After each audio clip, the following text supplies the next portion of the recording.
Student, आप देख रहे हैं गेजन सक्सेस पॉइंट और आज हम करने जा रहे हैं 12th बिजनेस स्टडी का चैप्टर 5.1। ये 5th यूनिट है और आज पहला चैप्टर करेंगे। इस यूनिट के अंदर 3 चैप्टर है। हमारे चैप्टर का नाम दे रखा है ऑर्गेनाइजिंग इम्पोर्टेंस एंड प्रोसेस। तो इसमें ऑर्गेनाइजेशन क्या होता है, उसके इम्पोर्टेंस, प्रोसेस और टाइप, ये सारी हम स्टडी करेंगे। तो देखो, इसका जो इम्पोर्टेंस क्या है उसका एक लाइन में ही पता चल जाता है कि संगठन की एक संस्था के अंदर क्या जरूरत होती है। एक कमज़ोर संगठन अच्छे उत्पाद को मिट्टी में मिला सकता है, जबकि एक अच्छा संगठन जिसके पास अपेक्षाकृत यानी कि जो पहले वाला इसके कंपैरिजन में कमज़ोर उत्पाद है, तो अपने से अच्छे उत्पाद को भी बाजार से भगा सकता है। कहने का मतलब है कि अगर संगठन कमज़ोर है, अच्छा नहीं है, और उसके पास उत्पाद से कितना भी अच्छा हो, तो एक टाइम आएगा वो अच्छा उत्पाद भी क्या हो जाएगा, मिट्टी में मिल जाएगा। और दूसरी साइड अगर एक संगठन बहुत मजबूत है, बहुत अच्छे ढंग से वेल सेटल्ड है, तो उसके पास अगर थोड़ा कमज़ोर उत्पाद होगा तो भी उसको वो क्या करेगा, अपने उत्पाद से, अपने से अच्छे वाले उत्पाद को वो मार्केट से भगा सकता है। तो इसी से हमें पता चल जाता है कि संगठन जो होता है हर एक संस्था के अंदर, उसकी कितनी इम्पोर्टेंस होती है। तो लर्निंग ऑब्जेक्टिव के अंदर स्टूडेंट आज हम स्टडी करने जा रहे हैं मीनिंग, डेफिनेशन, फीचर्स, इम्पोर्टेंस और प्रोसेस के बारे में। फर्स्ट लेक्चर के अंदर हम ये स्टडी करेंगे और सेकंड के अंदर हम इसके टाइप करेंगे, फॉर्मल और इनफॉर्मल, और फिर डिफरेंस करेंगे। तो हम स्टार्ट करते हैं। संगठन क्या होता है? देखो, हमने पढ़ा था कि इसमें level and function of management के अंदर स्टडी किया था कि फंक्शन 5 टाइप के होते हैं। और सबसे पहला फंक्शन होता है प्लानिंग। प्लानिंग करने के बाद कौन सा आता है? ढांचा तैयार करना आता है। उस बिजनेस को अच्छे ढंग से चलाने के लिए ढांचे करने की जिम्मेवारी होती है और ढांचा तैयार करते हैं, और वो ढांचा ही क्या कहलाता है? एक टाइप से संगठन कहलाता है। यानी कि नियोजिंग प्लानिंग कर लेने के बाद प्रबंधकों को संगठन का ढांचा तैयार करने की जिम्मेवारी होती है। और इस कार्य यानी कि ये संगठन ढांचा तैयार करने की जो जिम्मेवारी होती है, इस कार्य को ही हम क्या कहते हैं? संगठन कहते हैं, ऑर्गेनाइजेशन कहते हैं। इस संगठन के अंदर क्या होता है? इसके अंदर ये निर्धारित किया जाता है कि क्या क्या क्रियाएं हों, कितनी कौन कौन सी एक्टिविटी होगी। फिर उन एक्टिविटीज़ के कुछ ग्रुप बना दिए जाते हैं। उनके रिस्पॉन्सिबिलिटी और जो राइट है, यानी कि अथॉरिटी और रिस्पॉन्सिबिलिटी, उनको डिसाइड करके बता दी जाती है, यानी कि उनकी डिसाइड कर दी जाती है। और साथ ही साथ ये रिलेशन भी सेट कर दिया जाता है कि कौन किसका अधिकारी है और कौन किसका अधीनस्थ है। तो इसी को ही हम संगठन कहते हैं। हेने ने इसकी परिभाषा दी है, कहते हैं कि किसी सामान्य उद्देश्य या उद्देश्यों की प्राप्ति के लिए विशेष अंगों का मैत्रीपूर्ण संयोजन ही संगठन कहलाता है। देखो, कोई सामान्य उद्देश्य या विशेष उद्देश्य क्या हो सकता है? फर्म का जो उद्देश्य होता है वही सामान्य उद्देश्य होता है। इस उद्देश्य की प्राप्ति करने के लिए बहुत सारे अंग होते हैं। जैसे एक कोई फर्म होती है ना, उसके कई डिपार्टमेंट होते हैं, वो डिपार्टमेंट को आप अंग मान सकते हो। तो उन डिपार्टमेंट के बीच में आपस में क्या होता है? एक बहुत ही मित्रतापूर्ण संयोजन होता है। तो ये मित्रतापूर्ण भिन्न भिन्न डिपार्टमेंट में संयोजन ही संगठन कहलाता है। इसके बाद हम करेंगे, इसके कई परिभाषा दी हुई है, जो भी अच्छी लगे आप कर सकते हैं। एक और बता देती हूँ, मैकफार्लैंड के अनुसार संगठन का अभिप्राय व्यक्तियों को एक विशेष समूह से है जो एक निश्चित उद्देश्य की पूर्ति के लिए मिलकर कार्य करते हैं। यानी कि संगठन ऐसे व्यक्तियों का एक समूह है जो एक ही उद्देश्य है, यानी कि फर्म का जो मेन उद्देश्य है उसको पूरा करने के लिए सारे मिलकर काम करते हैं, उसी को हम संगठन कहते हैं। इसके बाद आती है फीचर्स। क्या है इसके? Characteristics of organising. देखो, पहला काम इसके अंदर होता है डिवीज़न ऑफ वर्क। जब भी कोई स्ट्रक्चर तैयार किया जाता है ऑर्गेनाइजेशन का, तो उसका जो मेन काम होता है ऑर्गेनाइजेशन का, वो होता है डिवीज़न ऑफ वर्क। ये इसका डिवीज़न ऑफ वर्क जो है ऑर्गेनाइजेशन का बेस है। कार्य विभाजन के बिना, यानी कि डिवीज़न ऑफ वर्क के बिना कोई भी संगठन नहीं हो सकता, क्योंकि अकेला व्यक्ति तो कोई काम कर सारा पूरी फर्म को संभाल नहीं सकता। तो बहुत सारे व्यक्तियों की ज़रूरत पड़ेगी। अगर बहुत सारे व्यक्तियों को फर्म में रखेंगे तो उनको कुछ न कुछ काम देना पड़ेगा, यानी कि डिवीज़न ऑफ वर्क लागू होगा ही होगा।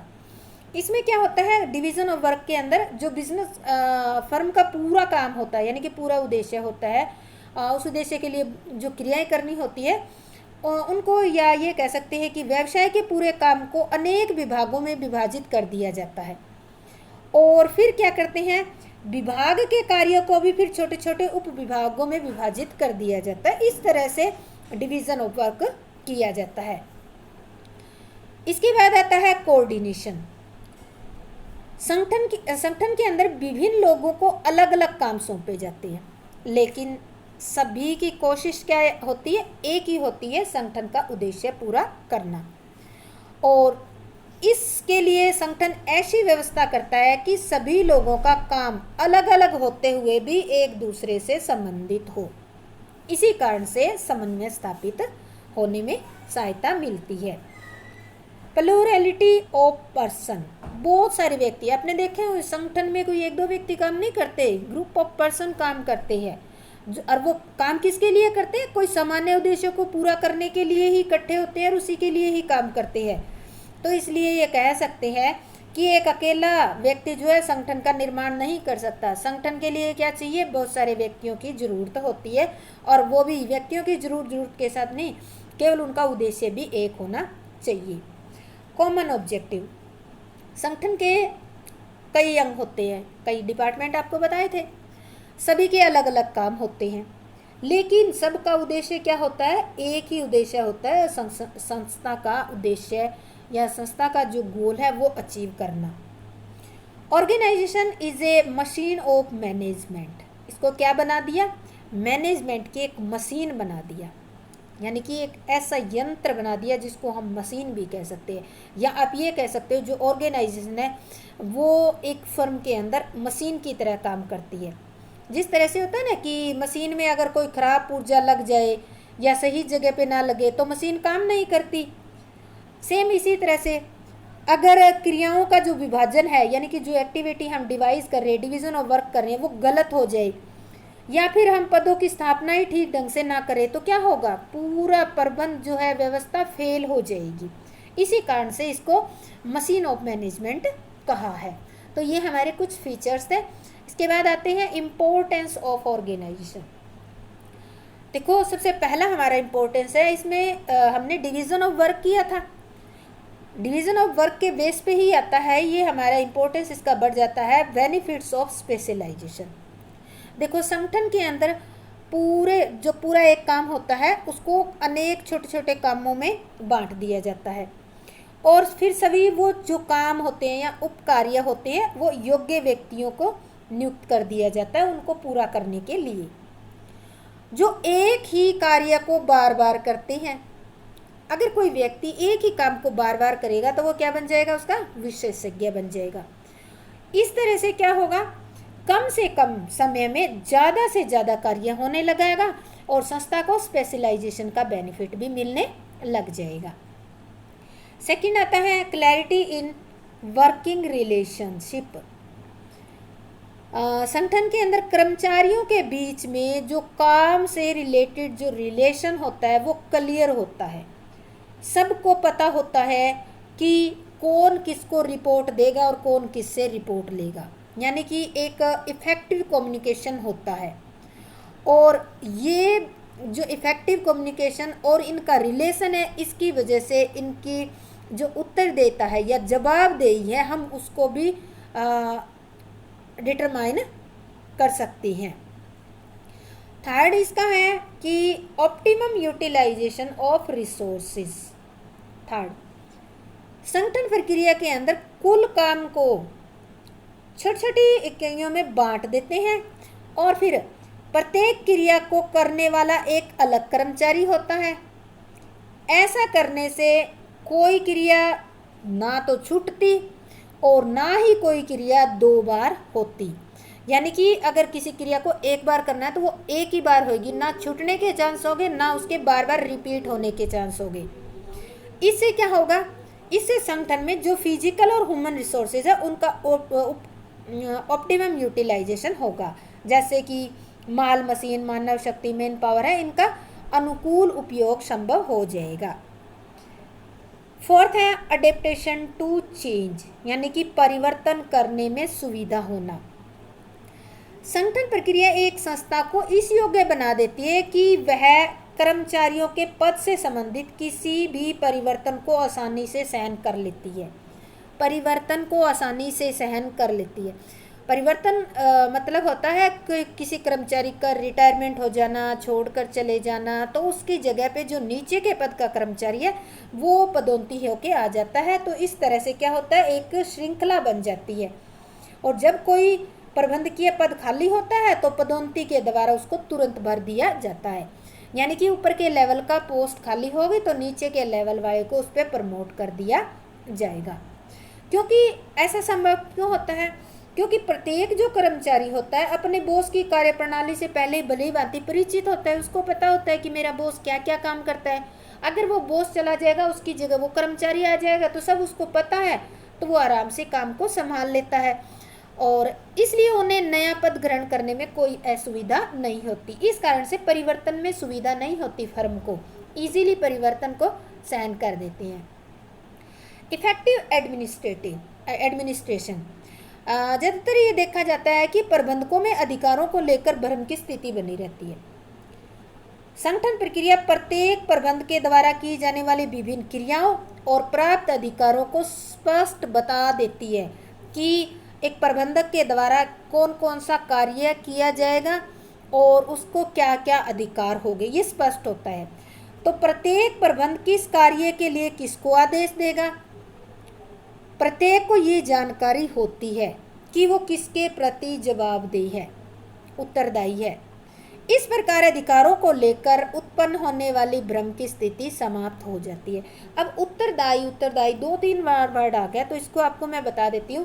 मान लेते हैं 3 लेवल है, 3 लेवल है।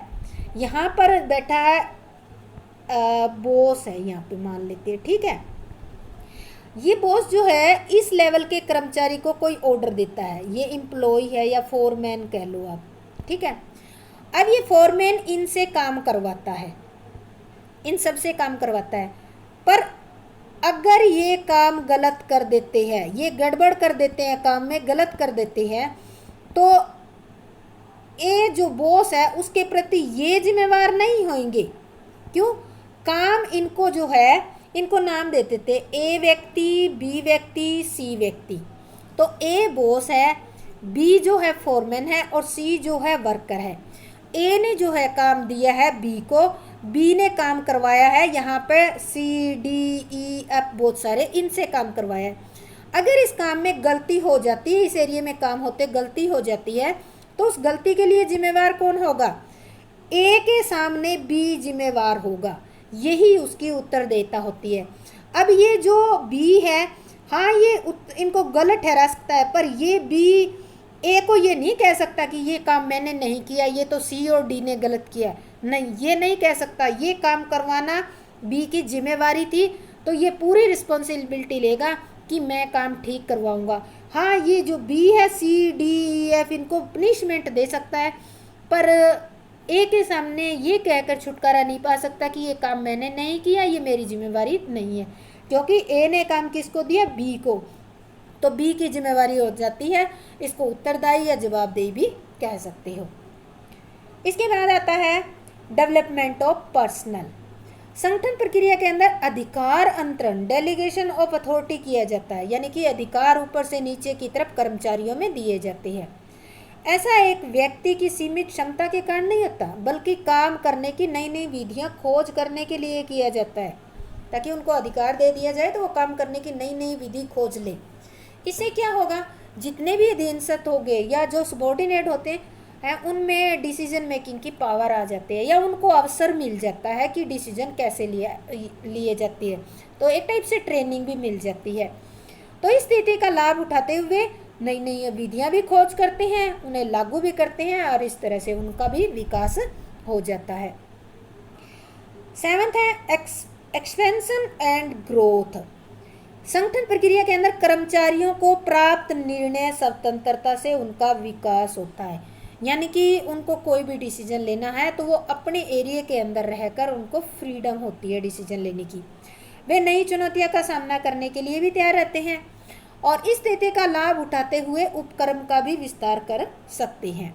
तो इससे उपक्रम की लाभ कमाने की क्षमता बढ़ेगी और उसका विकास भी होगा। अब अगर कंक्लूजन के तौर पर अगर हम कहें तो संगठन का प्रबंध में वही स्थान है जो मानव शरीर में हड्डियों के ढांचे का है। जिस प्रकार मनुष्य का शरीर हड्डियों के ढांचे के बिना कुछ नहीं कर सकता, खड़ा भी नहीं हो सकता, सेम उसी तरह से संगठन के बिना, प्रबंध में संगठन के बिना फर्म में कोई भी काम नहीं हो सकता है, क्योंकि ये जो शरीर में हड्डियां जगह रखती है सेम वही जगह एक फर्म के अंदर संगठन की होती है और संगठन प्रबंध का एक बहुत ही महत्वपूर्ण कार्य भी है। तो ये हमारे थे इम्पोर्टेंस। अब आते हैं इसकी ऑर्गेनाइजिंग प्रोसेस जो भी होती है वो स्टेप बाय स्टेप पूरी की जाती है। तो ऑर्गेनाइजेशन का जो ये काम होता है वो कुछ स्टेप से होकर गुजरता है। तो सबसे पहला आता है identification and division of work. इसके तो नाम से ही पता चल जाता है, पहले काम की पहचान करना, फिर काम को टुकड़ों में बांटना। डिपार्टमेंटलाइजेशन यानी कि department banana, assignment of duty, काम पर ड्यूटी देना कर्मचारियों को। एस्टैब्लिशिंग रिपोर्टिंग रिलेशन मतलब कौन किसका अधिकारी है, कौन अधीनस्थ है, कौन किसको रिपोर्ट देगा, किससे रिपोर्ट लेगा। तो इसकी हम डिटेल में करते हैं प्रोसेस को। सबसे पहला आता है हमारा identification and division of work. ये जो हमारा ऑर्गेनाइजेशन है इसका पहला काम होता है, ये पहला काम होता है कार्य की पहचान, division of work, sorry identification of work. उसके बाद स्टार्ट होता है डिवीज़न ऑफ वर्क। इसमें क्या होता है, जो फर्म का कुल टोटल वर्क होता है उसको कई एक्टिविटी के अंदर डिवाइड कर दिया जाता है। एक एग्जांपल लेते हैं, एक मोबाइल फ़ोन का निर्माण करने वाली कंपनी विभिन्न क्रियाएं इस प्रकार करती है। काम क्या है, एक है मोबाइल फ़ोन का निर्माण करना, टोटल वर्क हो गया मोबाइल फ़ोन का निर्माण करना। और उस विभिन्न कौन कौन सी ऐसी एक्टिविटी करेगी जिससे इसके मोबाइल फ़ोन का निर्माण हो जाए। पहले नंबर पे कच्चा माल कराया करेगी या तैयार पुर्जे कराया करेगी, उत्पादन करेगी, माल का स्टॉक रखना, रिसर्च करना, एडवर्टाइजमेंट, सेलिंग, फाइनेंस की अरेंजमेंट करना, अकाउंटिंग, और जो हमारे होती है पत्राचार, पत्र व्यवहार और कर्मचारियों की व्यवस्था करना। तो इतनी सारी एक्टिविटी यानी कि पूरे काम को इतनी सारी एक्टिविटी या क्रियाओं में बांट दिया जाता है। अब इसी के बेस पे हम बनाएंगे डिपार्टमेंटलाइजेशन, डिपार्टमेंट बनाएंगे। सेकंड आता है संस्था के उद्देश्यों को पूरा करने के लिए विभिन्न क्रियाओं का निर्धारण करने के बाद क्रियाओं का वर्गीकरण, विभागीयकरण किया जाता है, यानी कि विभाग बनाए जाते हैं। विभागीयकरण में कुछ नहीं होता, केवल विभाग बनाए जाते हैं। विभागीयकरण के अंदर एक समान क्रियाओं का एक समूह बनाकर वो एक विभाग को सौंप देते हैं, वो एक विभाग बन जाता है। जैसे ऊपर जो हमने एक्टिविटी पढ़ी इन्हीं के बेस पे लेंगे। कच्चा माल क्रय करना, तैयार पुर्जे क्रय करना, इनको क्रय डिपार्टमेंट को सौंप दिया जाएगा, क्योंकि ये क्रय का काम करें, परचेजिंग का काम करें। और उत्पादन करना, माल का स्टॉक रखना, अनुसंधान करना, ये किसको रख देंगे, विभाग, क्योंकि इसमें उत्पादन करना है, स्टॉक रखना है और रिसर्च करनी है, तो ये उत्पादन विभाग, प्रोडक्शन डिपार्टमेंट को सौंप देंगे। इसी प्रकार विज्ञापन करना और विक्रय का जो काम होता है वो मार्केटिंग डिपार्टमेंट को। वित्त की व्यवस्था करनी है, अकाउंटिंग, कोई पत्राचार व्यवहार करना है, वो फाइनेंस डिपार्टमेंट को सौंप दिया जाता है। तो क्रियाओं के समूहीकरण यानी कि क्रियाओं का एक एक समूह बना दिया जाता है और वो समूह को एक डिपार्टमेंट का नाम दे दिया जाता है। तो एक चार्ट के द्वारा करते हैं, इसको अच्छे ढंग से समझ आ जाएगा। कुल कार्य क्या है, मोबाइल फ़ोन तैयार करना, कुल काम हो गया। अब इसके अंदर बहुत सारी एक्टिविटी पड़ी थी, क्रय करना, तैयार पुर्जे क्रय करना, इनका एक डिपार्टमेंट को सौंप दी, क्रय विभाग को। उत्पादन करना, माल का स्टॉक रखना और अनुसंधान करना दूसरे डिपार्टमेंट यानी कि प्रोडक्शन डिपार्टमेंट को सौंप दिया। विज्ञापन करना और विक्रय करना ये मार्केटिंग डिपार्टमेंट को सौंप दिया। और इसके बाद है वित्त की व्यवस्था करना, फाइनेंस की, अकाउंटिंग और कोई भी मान लो कम्युनिकेशन का काम है वो फाइनेंस डिपार्टमेंट को सौंप दिया। और कर्मचारियों की व्यवस्था करना, एक अलग से पर्सनल डिपार्टमेंट बना दिया जाता है। ये डिपार्टमेंट क्या करता है, कर्मचारियों की नियुक्ति करता है, ट्रेनिंग देता है, ये काम करता है। तो ऐसे देखो, यहाँ तो कुल वर्क था हमारा मोबाइल फ़ोन बनाना, यहाँ क्रियाओं का आइडेंटिफिकेशन किए हमने, फिर इनके ग्रुप बनाए इस तरह से, और लास्ट में क्या हो गए, ये डिपार्टमेंट बना दिए गए। अब इनका एक एक हेड नियुक्त कर देंगे। क्रय विभाग के हेड, जो हेड होगा, व्यक्ति संभालने वाला होगा, उसको हम कहेंगे क्रय प्रबंधक, उत्पादन प्रबंधक, विपणन प्रबंधक, वित्त प्रबंधक और सेवी वर्गीय प्रबंधक। तो इस तरह से इनका एक एक प्रबंधक नियुक्त कर देंगे। इसके बाद आता है, देखो हमने डिपार्टमेंट बना लिया है। डिपार्टमेंट बनाने के बाद क्या होगा, ये जो डिपार्टमेंट होते हैं, ये इन्होंने बताया है कि एक उत्पाद के लिए अगर हम ये प्रोसेस अपनाते हैं तो वो हो गया हमारा फंक्शनल डिपार्टमेंट। केवल हमने एक मोबाइल फ़ोन के लिए लिया है तो वो फंक्शनल हो गया। अगर मान लेते हैं हमारी कंपनी दो प्रोडक्ट बनाती है, एक मोबाइल फ़ोन बनाती है और दूसरा कंप्यूटर बनाती है, तो दो डिवीज़न होगी, तो एक मोबाइल फ़ोन डिवीज़न, एक कंप्यूटर डिवीज़न। तो उसके लिए जो हम बनाएंगे स्ट्रक्चर सेम ही बनेगा, मोबाइल के लिए सेम ही बनेगा, दूसरा कंप्यूटर के लिए सेम बनेगा। तो इसमें क्या हो जाएंगे, दो डिवीज़न हो जाएगी, तो उसको हम कहेंगे डिविजनल डिपार्टमेंटाइजेशन। थर्ड आता है असाइनमेंट ऑफ ड्यूटी। इस चरण पे क्या होता है, ये निश्चित किया जाता है कि प्रत्येक पद या व्यक्ति को क्या क्या काम करनी है। क्रय प्रबंधक को वस्तुओं का क्रय करने का उत्तरदायी सौंपा जाएगा, विक्रय प्रबंधक को वस्तुओं को बेचने का, विज्ञापन का। इसी प्रकार वित्तीय प्रबंधक को फाइनेंस से रिलेटेड सारा कार्यभार सौंपा जाएगा, और काम सौंपते समय काम का नेचर और व्यक्ति की योग्यता को अवश्य मिला लेना चाहिए। या हम यूँ कह सकते हैं, जो काम होता है उस काम के अकॉर्डिंग ही योग्य व्यक्ति को अपॉइंट करके उसको काम दिया जाता है। फोर्थ नंबर पे आता है एस्टैब्लिशिंग रिपोर्टिंग रिलेशन। जब दो या दो से अधिक व्यक्ति एक समान उद्देश्यों को प्राप्त करने के लिए काम करते हैं तो उनके बीच में क्या रिलेशन है, इसकी स्पष्ट व्याख्या होनी जरूरी है, और इन रिलेशन को ही हम रिपोर्टिंग रिलेशन कहते हैं। यानी कि प्रत्येक व्यक्ति को फर्म के अंदर, हर एक एम्प्लॉय को ये पता होना चाहिए कि उसका अधिकारी कौन है और उसका सबॉर्डिनेट कौन है, यानी कि सुपीरियर कौन है, सबॉर्डिनेट कौन है। अब देखो क्रय प्रबंधक का लेते हैं। क्रय विभाग में काम करने वाले सभी व्यक्तियों का अधिकारी कौन होगा, क्रय प्रबंधक होगा, और उसी से उन्हें ऑर्डर मिलेंगे। ये नहीं है कि क्रय विभाग में काम कर रहे और ऑर्डर देगा विक्रय विभाग का प्रबंधक, ऐसा कभी नहीं होगा। क्रय विभाग में काम करने वालों को ऑर्डर कौन देगा, आदेश केवल क्रय अधिकारी या क्रय प्रबंधक के द्वारा ही दिए जाएंगे, और उन्हीं के प्रति वो उत्तरदायी होंगे। तो इस तरह से संगठन की जो ये प्रोसेस है ये कंप्लीट होती है। स्टूडेंट, अगर आपको अच्छी लगी है, समझ आ गया है, तो लाइक, शेयर और सब्सक्राइब जरूर करें। जय हिंद, जय भारत।